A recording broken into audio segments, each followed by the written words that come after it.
Jangan lupa like, komen, dan subscribe channel YouTube TVRI Bengkulu dan nyalakan lonceng notifikasinya.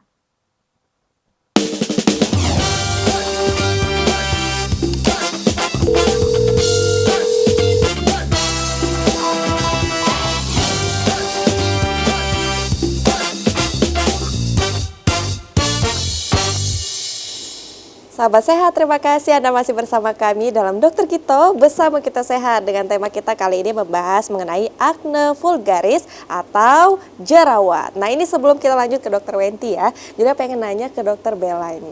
Ini dok, kalau misalnya kan ini kan kita jerawat ini sering terjadi pada remaja umumnya ya, atau dewasa muda ya. Kalau udah tua itu dok kan sering tuh dikatakan kalau udah tua nanti kulitnya tuh rentan keluar minyak, jadi kemungkinan itu nggak bakalan ada jerawat lagi kalau sudah tua. Mau nggak pakai skincare juga nggak apa-apa kak, pokoknya kalau kulitnya udah tua, nah dia nggak akan lagi kena jerawat. Tuh gimana dok? Sebenarnya dari jerawat itu sendiri tadi kan emang ada faktor genetiknya ya yang udah dijelasin sama Dokter Wenti tadi. Untuk kita udah tua apa enggak, sebenarnya semua kulit kita itu tetap masih punya tuh yang namanya kelenjar minyak tadi gitu. Mungkin waktu kita udah di masa-masa remaja itu juga hormon-hormon itu kan pada bekerja. Jadi emang ada tambahan dari selain genetik itu juga ada hormon. Nah kalau misalnya dan juga faktor-faktor multifaktorial lain, antara lain bisa karena stres gitu. Makanya jerawat ini tuh lebih dominan itu biasanya pada remaja-remaja yang baru pubertas gitu ya, terus remaja-remaja muda seperti itu dibandingkan orang-orang yang dewasa kayak gitu. Baik, terima kasih Dokter Bella. Kita lanjut lagi ya, dengar dari Dokter Wenti. Silakan dok. Lanjutkan ya, jadi faktor hormonal nih yang kedua ya. Jadi hormon berperan pada hampir semua jerawat, terutama hormon androgen ya. Jadi tadi hormon stres tadi juga disinggung ya sama Dokter Bella ya. Terus ada hormon premenstruasi, kehamilan, nah PCOS. Jadi sebenarnya hormon itu sangat berpengaruh ya terhadap jerawat tadi. Jadi kalau remaja muda yang mau menstruasi gitu kan, biasanya nanti muncul nih jerawat-jerawat kecil-kecilnya. Iya, karena pengaruh hormonalnya tadi ya. Kemudian ibu hamil juga, biasanya ibu hamil akan terjadi perubahan pada kulitnya ya, karena perubahan hormonalnya tadi ya. Lalu untuk stres juga, itu juga memicu terjadinya jerawat. Nah, jadi selain genetik dan hormonal, ada juga yang namanya acne exposome ya. Adalah kondisi lingkungan yang berkontribusi pada munculnya jerawat, termasuk kenapa jerawat bisa hilang timbul ya, karena ada pengganggu-pengganggu lainnya. Nah, itu tadi ada 6 nih, biasanya nutrisi, medication, polutan, faktor iklim, psikologis, dan okupasional ya. Kita bahas satu-satu. Jadi selain si genetik sama hormonal, ternyata ada multifaktorial lainnya. Oke, jadi nutrisi ya. Yang kita bahas di sini adalah yang pertama nutrisi. Nah, nutrisi alias apa yang dikonsumsi sehari-hari. Jadi makanan biasanya yang indeks glikemik tinggi, atau produk dairy, atau susu, atau yang manis-manis nih, yang gulanya lumayan tinggi. Jadi makanan olahan susu yang manis-manis tadi glikemik tinggi itu ditenggarai berperan dalam munculnya jerawat. Jadi lebih memunculkan terjadinya si jerawat tadi. Itu berdasarkan penelitian ya, sudah ada penelitiannya. Terus suplemen juga yang mengandung leusin yang memicu untuk memperburuk jerawat, dan beberapa penelitian menunjukkan konsumsi probiotik juga untuk mempunyai efek mengurangi reaksi peradangan dan membantu memperbaiki kondisi jerawat. Nah, jadi ada yang mengurangi, ada yang memperparah. Jadi kalau yang kayak susu, dairy produk, glikemik tinggi, itu bisa memicu terjadinya jerawat. Sedangkan probiotik tadi bisa untuk mengurangi efek peradangan. Jadi kalau yang lagi berjuang nih buat beresin jerawatnya, maka makanannya harus diperhatikan, nutrisinya harus diperhatikan. Kurangi makanan junk food karena prosesnya tadi akan menyebabkan gangguan pada nutrisinya juga. Kemudian mie instan ya, cireng, cilor, macam-macam seblak gitu ya. Jadi kayak glikemik yang tinggi, kemudian kayak yang manis-manis itu, kayak kalau minum kopi misalnya kan, boleh nggak sih dok minum kopi tapi saya jerawatan gitu kan. Kalau kopinya pure kopi boleh, tapi kopi dengan susu kan ada latte-lattenya biasanya ya, kopi dengan susu kan susu nih dari produk tadi ya, maka akan memicu untuk terjadinya jerawat.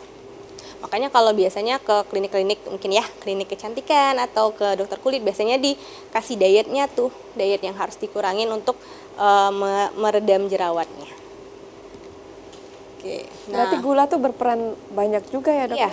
Jadi yang manis-manis, susu-susu. Nah, ini berdasarkan penelitian si Sheikh Shu katanya ya. Dan kawan-kawan pada tahun 2020 ya, coklat dan permen itu berpotensi 57,8% untuk angka jerawat ya. Alkohol, junk food seperti burger, pizza, susu, dan yang karbonya tinggi ya. Jadi sudah ada penelitiannya ya, ternyata makanan-makanan yang enak-enak tadi memicu terjadinya jerawat. Maka balik lagi, makanan apa nih? Makan sayur. Boleh makan, tapi harus dibatasi ya.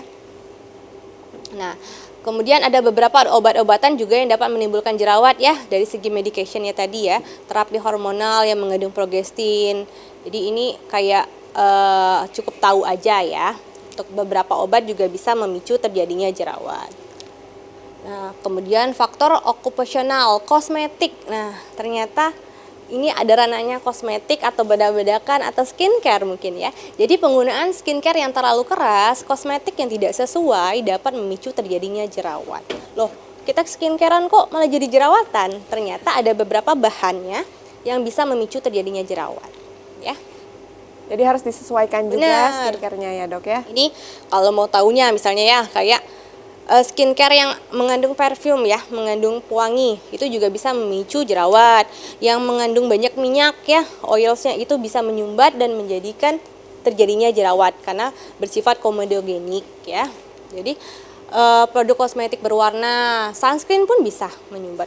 Makanya pemakaiannya juga harus ekstra hati-hati. Maksudnya jangan berlebihan ya, setiap hari harus pakai foundation kan nggak mungkin. Maksudnya jangan sampai seperti itu. Kalaupun harus setelah dipakai harus dibersihkan benar-benar biar tidak terjadi sumbatan ya.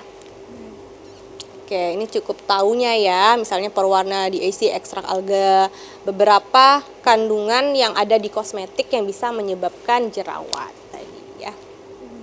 Oke, kemudian polutan udara ya dapat meningkatkan terjadinya stres oksidatif sehingga mengganggu keseimbangan kulit dan memicu terjadinya jerawat. Contoh lainnya apa aja? Asap rokok ya. Asap rokok juga bisa memicu jerawat. Polusi udara di jalanan itu ya, Dok ya. Makanya pakai masker atau setelah dari luar cuci mukanya ya. Oke.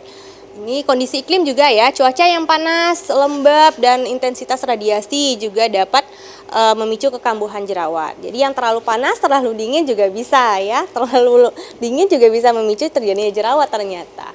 Lalu stres, emosi, gangguan tidur berpengaruh pada kondisi gangguan radang pada kulit ya, termasuk jerawat.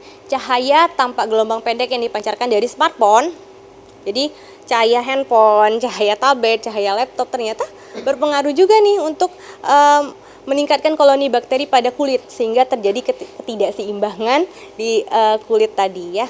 Dari cahaya itu ya, Dok Dari ya? cahaya. Kemudian dari handphone kita nelpon misalnya kan, ketiduran nimpa handphone kan dari mana-mana ya, kotor ya. Akhirnya kena muka kita, timbullah jerawat nanti kan dari bakteri-bakteri tadi. Jadi memang untuk penyebab jerawat sendiri itu multifaktorial, sangat banyak penyebabnya ya. Nah, ini untuk klasifikasinya ada ringan, sedang, dan berat ya. Biasanya diklasifikasikan berdasarkan jumlahnya ya. Ini yang ringan, ini yang sedang, ini yang berat. Kalau kita lihat nih, jumlahnya bisa dihitung sendiri nih. Kalau ringan tuh 0 sampai 5, sedang tuh 6 sampai 20, parah 21 sampai 50. Hitunglah jumlah jerawat di sisi mukanya berapa nih jumlahnya. Kira-kira masuk kriteria mana? Nanti pengobatannya mungkin dijelaskan sama Dokter Bella. Harusnya yang ringan itu dapatnya apa nih? Kalau apakah perlu di laser mungkin? Apakah perlu pakai krim atau enggak? Nah, ini ya, komedo plus radang jadi tipe yang sedang, komedo plus radang hebat plus koloni bakteri itu jadinya yang berat. Baik. Oke. Nah, sudah selesai Dokter Wenti. Nah, kita akan lanjut ke Dokter Bella, tapi kita jeda dulu ya, Dok ya. Pemirsa, jangan kemana-mana, tetap bersama kami dalam Dokter Kito, bersama kita sehat.